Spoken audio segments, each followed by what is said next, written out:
அன்புக்குரியவர்களே, தினம்படுத்துவதன் மொழியாக உங்களை சந்திக்கிறேன். இயேசு கிறிஸ்துவின் நாமத்தில் வாழ்த்துகிற இந்த நாளிலே ஏசாயா தீர்க்கதரிசன புஸ்தகம் 54:10, மலைகள் விலகினாலும் பர்வதங்கள் நிலை பெயர்ந்தாலும் என் கிருபை உன்னை விட்டு விலகாமலும் என் சமாதானத்தின் உடன்படிக்கை நிலை பெயராமலும் இருக்கும் என்று உண்மையில் மனதுருகிற கர்த்தர் சொல்லுகிறார் என்று.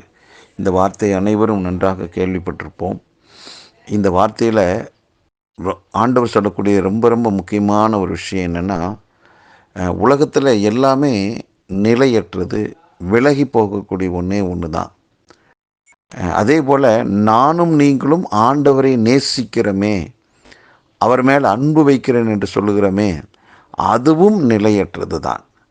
அதனால தான் இந்த வசனத்தினுடைய மையப்பகுதியில் சொல்கிறாரு, என் கிருபை என் உடன்படிக்கை என்று சொல்கிறார். அப்போது அவருடைய கிருபை என்பது தேவனுடைய அளவற்ற அன்பு, அளவிடவே முடியாத அன்பு. அப்போ அவருடைய அன்பு தான் நம்மளை விட்டு விலகாது.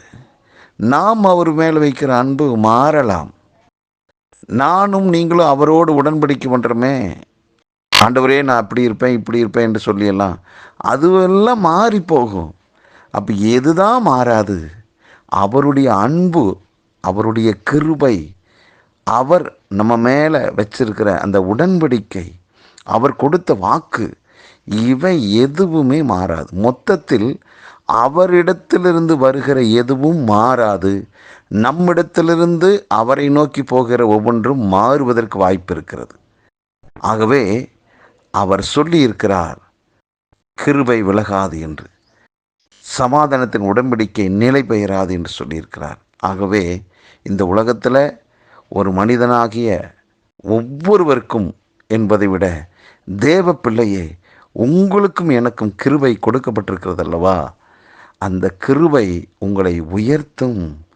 அந்த கிருபையினால் சாதிக்க முடியாததெல்லாம் உங்களால் சாதிக்க முடியும். அவர் கொடுக்கிற சமாதானம், அவர் கொடுக்கிற சந்தோஷத்தினால இன்னும் பலத்தின் மேல் பலனடைய முடியும். சாதிக்க முடியாததை அவர் கொடுக்கிற சமாதான சந்தோஷத்தில், ஆரோக்கியத்தில் உங்களால் சாதிக்க முடியும். எந்த விஷயத்திலே நாம் வெற்றி பெற வேண்டும் என்றால் நம்முடைய சுய பலத்தினால் அல்ல, தேவ கிருபை, விலகாத அந்த கிருபை உங்களை தாங்குவதால் நீங்கள் வெற்றி அடைவீர்கள். உங்களுக்குள்ள ஒரு சமாதான உடன்படிக்கை அவர் பண்ணி இருக்கிறதுனால பூமியில் சந்தோஷமாய் வாழ முடியும். ஆகவே உலகத்தினுடைய நிகழ்வுகள் உங்கள் சமாதானத்தை, சந்தோஷத்தை கெடுக்க முடியாது, நீங்கள் இடம் கொடுக்காத பட்சத்தில். அப்போது ஆண்டவருடைய அளவற்ற கிருபை நம்மை தாங்குவதால் அந்த கிருபையினால் சாதிக்க முடியாததெல்லாம் உங்களால் இந்த வாரத்தில் சாதிக்க முடியும். செய்ய முடியாதது எல்லாம், உங்களால் முடியாததெல்லாம் அவருடைய கிருபையின் துணை கொண்டு செய்ய முடியும். நீங்கள் வெற்றி அடைஞ்சிருவீங்க, கவலைப்படாதீங்க. அவருடைய கிருபை உங்கள் மேலே இருக்குன்னு அவர் வாக்கு பண்ணியிருக்கிறபடினால எதுவெல்லாம் முடியாது என்று நீங்கள் ஒதுங்கி நின்றீர்களோ, இந்த வாரத்தில் முடிவெடுங்க. என்னால் முடியாது என்று நான் சொன்னதெல்லாம் தேவ கிருபையினால் முடியும் என்று சொல்லுங்கள். என்னால் வெற்றி பெற முடியாது என்று நான் ஒதுங்கி நின்ற விஷயத்தில் என்னால் ஜெயிக்க முடியும் என்று சொல்லி, அவருடைய கிருபையினால் முடியும் என்று சொல்லி ஒரு அடி எடுத்து வையுங்க. உங்களை நீங்களே குறைத்து மதிப்பிட்ட எந்த விஷயத்திலையும் என் தேவன் என்னை உயர்த்து காட்டுவார், அவருடைய கிருபை என்னை தாங்குவதால் நான் உயர்வேன் என்று விசுவாச வார்த்தையை சொல்லுங்க. நிச்சயமாக உயர்வீர்கள். ஆகவே உங்களால் முடியாதது ஒன்றுமில்லை, அவருடைய கிருபை இருப்பதால் உங்களால் முடியும். ஒரு அடி தான் நீங்கள் எடுத்து வச்சு பாருங்கள், நிச்சயமாக நீங்கள் ஜெயிச்சிருவீங்க. பயப்படாதீங்க, கர்த்தருடைய சமூகம் உங்களுக்கு முன்னால் போகுது. ஆகவே நீங்கள் வெற்றியாளர். ஜெபிக்கலாம். நல்ல பிதாவே, எங்கள் மேல் மனதுருகிற தெய்வம், எங்கள் மேல் அளவற்ற கிருபையை, சமாதானத்தின் உடன்படிக்கை வைத்திருக்கிறீர். உலகத்தில் எல்லாம் மாறும், ஆனால் இவை மட்டும் மாறவே மாறாது என்று வாக்கு பண்ணியிருக்கிறீர்.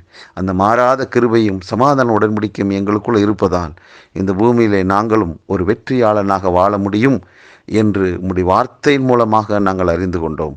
இந்த வார்த்தைக்காக நன்றி. இதை கேட்டுக்கொண்டிருக்கிற ஒவ்வொருடைய வாழ்விலும் அந்த கிருபையும் சமாதானம் இருப்பதால் ஆண்டவரை வாழ்ந்து அவர்கள் சுகமாக இருக்கட்டும். எல்லா விஷயத்திலும் வெற்றி மேல் வெற்றியடைந்து உங்கள் நாமத்தை மையப்படுத்தட்டும். நன்மை கிருபையும் தொடரட்டும். இயேசு கிறிஸ்து நாமத்தில் ஜெபிக்கிற நல்ல பிதாவே, ஆமேன்.